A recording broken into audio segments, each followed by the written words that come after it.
Novena de Natal. Em Jesus, o Filho de Deus, formamos um povo de irmãos. Sétimo encontro. Em Jesus, o Filho de Deus, aprendemos a ser igreja. Acolhida. Irmãos e irmãs, aos poucos vamos nos aproximando da celebração do Natal. Embora o nascimento de Jesus tenha acontecido uma vez na história, ele supera a própria história, pois Deus se fez presente no meio de nós, tornando-nos membros de um mesmo corpo, de uma mesma família, um povo de irmãos.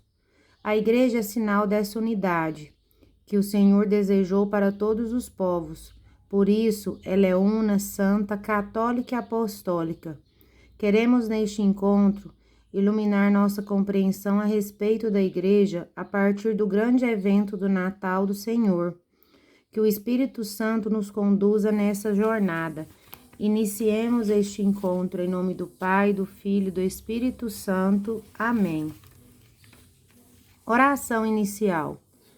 Senhor Jesus, vós viestes ao mundo para nos revelar o rosto amoroso do Pai. Ao fazer isso, nos mostrastes que no batismo pela fé podemos formar juntos uma comunidade de irmãos. Olhai para nós aqui reunidos e despertai o nosso coração para buscarmos caminhos de fraternidade e paz, neste mundo tomado pela violência e pela guerra. Abri os nossos olhos para enxergarmos a necessidade urgente de uma conversão pastoral, social, política, eclesial e espiritual em nossos dias.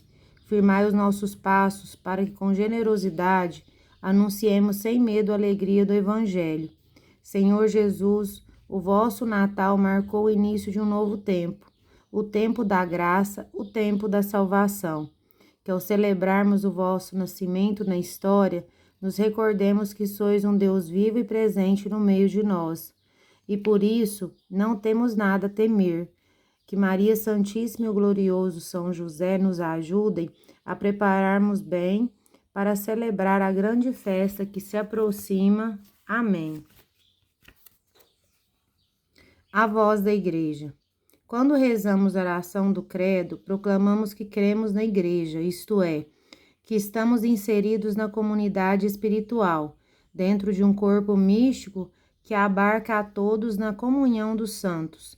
Mas o que isso significa? Vamos ouvir as palavras do Papa Francisco sobre a Igreja. A Igreja é uma casa com as portas abertas, porque é mãe. E como Maria, a mãe de Jesus, queremos ser uma igreja que serve, que sai de casa, que sai dos seus tempos, que sai de suas sacristias para acompanhar a vida, sustentar a esperança, ser sinal de unidade, para lançar pontes, abater muros, semear reconciliação. Todos não devemos esperar ser perfeitos e ter percorrido um longo caminho atrás de Jesus para dar testemunho dele. Nosso anúncio começa hoje, lá onde vivemos. Somos aqueles que anunciam o Senhor, não anunciamos a nós mesmos, nem anunciamos um partido político, uma ideologia, não. Anunciamos Jesus. Palavra de Deus. Hoje faremos a reflexão sobre 1 Coríntios, capítulo 11, versículo de 12 a 30. Um só corpo em Cristo. De fato, assim como o corpo é um só e tem muitos membros, e todos os membros do corpo, apesar de serem muitos, são um só corpo, assim também Cristo. Todos nós, judeus ou gregos, escravos ou livres, fomos batizados num só Espírito para sermos um só corpo, e todos bebemos de um só Espírito. De fato, o corpo não se compõe de um só membro, mas de muitos. Se o pé disser, como eu não sou mão, então não pertenço ao corpo, nem por isso deixará de fazer parte do corpo. E se a orelha disser, como eu não sou olho, então não pertenço ao corpo, nem por isso deixará de fazer parte do corpo. Se o corpo todo fosse olho, onde estaria o ouvido? Se todo ele fosse ouvido, onde estaria o olfato?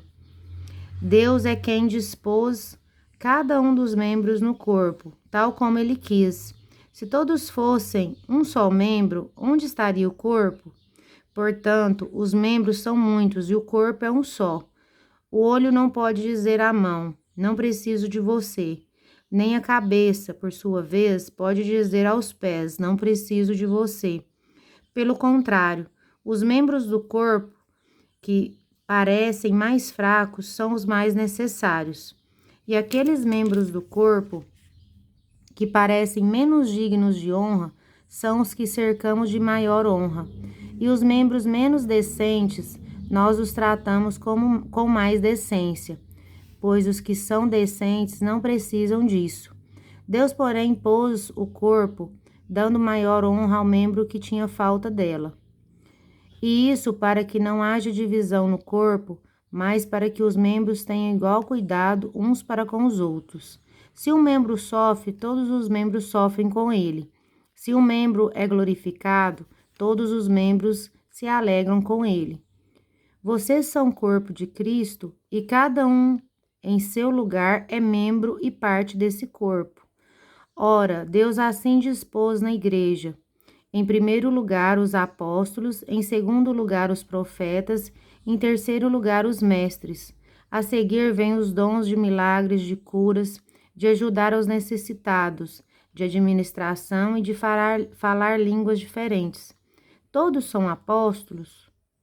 Todos são profetas? Todos são mestres? Todos realizam milagres? Todos têm o dom da cura? Todos falam línguas? Todos as interpretam?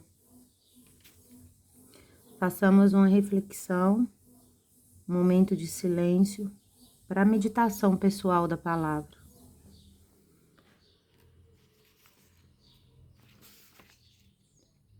A vida nos ensina a enxergar o valor dos outros. Era uma vez uma rosa muito bonita que se sentia envaidecida por saber que era a mais linda do jardim. Mas certo dia ela começou a perceber que as pessoas somente a observavam de longe e acabou se dando conta de que ao seu lado sempre havia um sapo grande e feio, e por essa razão ninguém se aproximava. Indignada diante da descoberta, ordenou ao sapo que fosse embora. O sapo humildemente disse: "Está bem, se é assim que você quer", e seguiu seu caminho. Algum tempo depois, o sapo passou por onde estava a rosa e surpreendeu ao vê-la acabada, sem folhas, sem pétalas. Penalizado, indagou: "Que coisa horrível! O que aconteceu com você?" A rosa respondeu: "É que desde que você foi embora, as formigas me comeram dia a dia, e agora nunca mais voltarei a ser o que era." O sapo então disse: "Quando eu estava por aqui, comia todas as formigas que se aproximavam. Por isso você era a mais bonita do jardim." Muitas vezes desvalorizamos os outros por acreditarmos que somos superiores a eles, mais bonitos, de maior valor, e que eles não nos servem de nada. Deus não fez ninguém para sobrar neste mundo. Todos temos algo a aprender ou a ensinar, e ninguém deve desvalorizar ninguém. Pode ser que uma dessas pessoas a quem não damos valor nos faça um bem que nem mesmo nós percebemos. Para refletir e partilhar. 1. O Papa Francisco comparou a igreja a uma casa de portas abertas. Em nossas comunidades, percebemos gestos de acolhida e envolvimento, de integração e de sentimento de pertença. Quando vamos à igreja, nos sentimos em casa? O que tem afastado as pessoas da igreja em nossos dias? 3. São Paulo fala da comunidade como um corpo composto por vários membros e cuja cabeça é Cristo. Quais elementos desse texto tão bonito podemos destacar? Nós nos sentimos igreja ou simplesmente vamos à igreja? 3. Diante do que ouvimos das palavras do Papa Francisco e da Carta de São Paulo, o que a história da rosa e do sapo tem a nos ensinar? Como podemos ser uma igreja acolhedora e misericordiosa? Faça essa reflexão e partilhe com seus familiares desses 3 questionamentos. Rezando com a palavra. História de uma alma. Santa Teresinha descobriu na leitura da carta de São Paulo que sua vocação no coração da igreja era ser o amor. Com essa tão querida santa, que nutria especial devoção ao menino Jesus, peçamos ao Senhor que nos dê a graça de ser uma igreja sempre fiel, jovem, humilde e acolhedora. A caridade deu-me a chave de minha vocação. Compreendi que, se a igreja tinha corpo, composto de vários membros, não lhe faltava o mais necessário, o mais nobre de todos. Compreendi que a igreja tinha coração, e que o coração era ardente de amor. Todos. Nós somos muitos, mas formamos um só corpo, que é o corpo do Senhor, a sua igreja, pois todos nós partilhamos do mesmo pão da unidade, que é o corpo do Senhor, a comunhão. Compreendi que só o amor fazia os membros da igreja atuarem, e que se o amor se extinguisse, os apóstolos já não anunciariam o evangelho e os mártires se recusariam a derramar seu sangue. Compreendi que o amor abrange todas as vocações, alcançando todos os tempos e todos os lugares, numa palavra, é eterno. Todos. Nós somos muitos, mas formamos um só corpo, que é o corpo do Senhor, a sua igreja, pois todos nós participamos do mesmo pão da unidade, que é o corpo do Senhor, a comunhão. Então, no transporte de minha delirante alegria, pus-me a exclamar: ó Jesus, meu amor, minha vocação, encontrei afinal, minha vocação é o amor. Sim, encontrei o meu lugar na igreja, e tal lugar, ó meu Deus, fostes vós que modestes.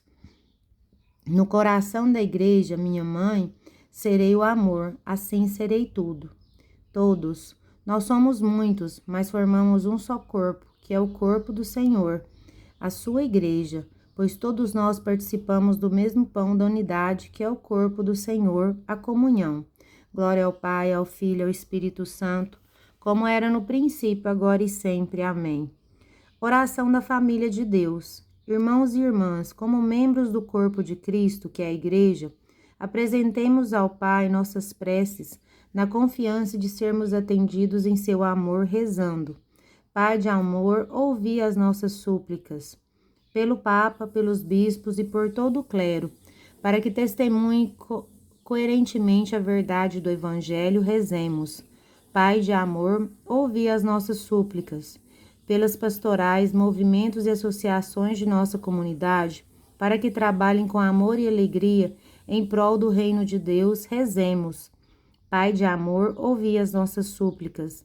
Pelas pessoas que se afastaram da igreja, para que se sintam novamente acolhidas e membros de um mesmo corpo, rezemos: Pai de amor, ouvi as nossas súplicas. Pelos que não vivem em comunhão com a igreja, com a tradição e com o magistério, para que entendam que nenhum membro pode sobreviver fora do corpo, rezemos: Pai de amor, ouvi as nossas súplicas. Na confiança e na liberdade dos filhos e filhas de Deus, rezemos juntos a oração que o Senhor Jesus nos ensinou. Pai nosso que estais no céu, santificado seja vosso nome. Venha a nós o vosso reino, seja feita a vossa vontade, assim na terra como no céu. O pão nosso de cada dia nos dai hoje, perdoai as nossas ofensas, assim como nós perdoamos a quem nos tem ofendido, e não nos deixeis cair em tentação, mas livrai-nos do mal. Amém. Ave Maria, cheia de graça, o Senhor é convosco. Bendita sois vós entre as mulheres, bendito é o fruto do vosso ventre, Jesus. Santa Maria, Mãe de Deus, rogai por nós, pecadores, agora e na hora da nossa morte. Amém. Glória ao Pai, ao Filho e ao Espírito Santo, como era no princípio, agora e sempre. Amém. Compromisso pessoal e comunitário. Infelizmente, muitas pessoas hoje em dia não aceitam, não entendem e não acolhem o Papa Francisco, que é o sucessor legítimo de São Pedro. Vamos então nos comprometer a rezar especialmente na intenção do Santo Padre, pedindo ao Senhor que derrame sobre ele muitas bênçãos. Podemos rezar todos os dias essa pequena oração, composta pelo beato Tiago Alberione, fundador dos Padres e Irmãos Paulinos. e da família Paulina. Senhor, protegei nosso Santo Padre, o Papa. Sede para ele luz, força e consolação. Amém. Oração final. Senhor Jesus, nós vos damos graças por esse tempo que passamos juntos como irmãos. O vosso Natal se aproxima e com ele aumenta o nosso desejo de conversão. Queremos ser pessoas novas, pessoas melhores, transformadas pelo vosso amor. Que ao contemplarmos a simplicidade do presépio de Belém, seja renovada a nossa disposição em vos servir com mais empenho. Sobretudo que, meditando o mistério de vossa encarnação, assumamos verdadeiramente o vosso compromisso com a vida, para trabalharmos na edificação de um mundo mais justo, solidário e fraterno, pois nós todos somos irmãos. Amém. O Senhor esteja convosco, Ele está no meio de nós. Que o caminho seja brando a teus pés, o vento sopre leve em teus ombros. Que o sol brilhe cálido sobre tua face, as chuvas caiam serenas em teus campos, e até que eu de novo te veja, Deus te guarde na palma de sua mão. Amém. Pela intercessão da bem-aventurada Virgem Maria e do glorioso São José, abençoe-nos Deus Todo-Poderoso, Pai, Filho, Espírito Santo. Amém. Na alegria do Santo Natal que se aproxima, vamos em paz levar a todos a esperança e o amor, e que o Senhor nos acompanhe. Graças a Deus.